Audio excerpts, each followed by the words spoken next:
ఆదియందు దేవుడు ఆకాశమును భూమిని సృష్టించెను. ఇప్పుడు భూమి నిరాకారంగా మరియు ఖాళీగా ఉంది, చీకటి అగాధ జలాలపైన ఉంది మరియు దేవుని ఆత్మ జలాలపై అల్లాడుతూ ఉంది. దేవుడు వెలుగు కలుగుగాక అని పలుకగా వెలుగు కలిగెను. వెలుగు మంచిదని దేవుడు చూచెను. దేవుడు వెలుగును చీకటిని వేరుపరచెను.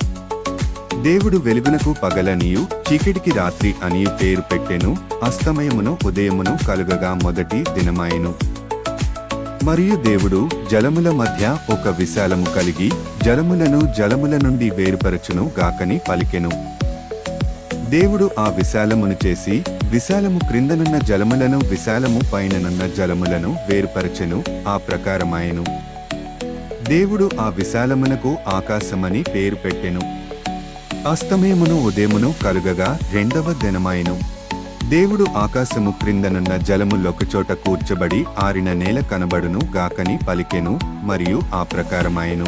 దేవుడు ఆరిన నేలకు భూమి అని పేరు పెట్టెను. జలరాశికి ఆయన సముద్రములని పేరు పెట్టెను. అది మంచిదని దేవుడు చూచెను. దేవుడు భూమి గడ్డిని విత్తనములిచ్చు మొక్కను భూమి మీద తన జాతి ప్రకారము విత్తనము గల ఫలమిచ్చు ఫలవృక్షమును మొలిపించుగాక అని పలికెను. మరియు అది ఆ ప్రకారమాయెను.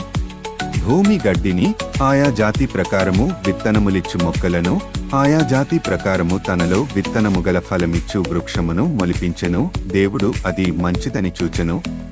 అస్తమయమును ఉదయమును కలుగగా మూడవ దినమాయెను. దేవుడు రెండు గొప్ప జ్యోతులను చేసెను. పగటిని ఏలుటకు పెద్ద జ్యోతిని, రాత్రిని ఏలుటకు చిన్న జ్యోతిని, నక్షత్రములను కూడా చేసెను. దేవుడు జీవము కలిగి చలించు వాటిని జలములు సమృద్ధిగా పుట్టించును గాకనియు పక్షులు భూమిపైని ఆకాశ విశాలములో ఎగురును గాకనియు పలికెను. దేవుడు భూమి జాతి ప్రకారము జీవరాశులను అనగా దాని జాతి ప్రకారము పశువులను, పురుగులను, అడవి జంతువులను పుట్టించుగాక అని పలికెను. మరియు అలాగే ఆయను. మరియు దేవుడు మన స్వరూపమందు మన పోలికే చొప్పున నరులను చేయుదము అని చెప్పెను.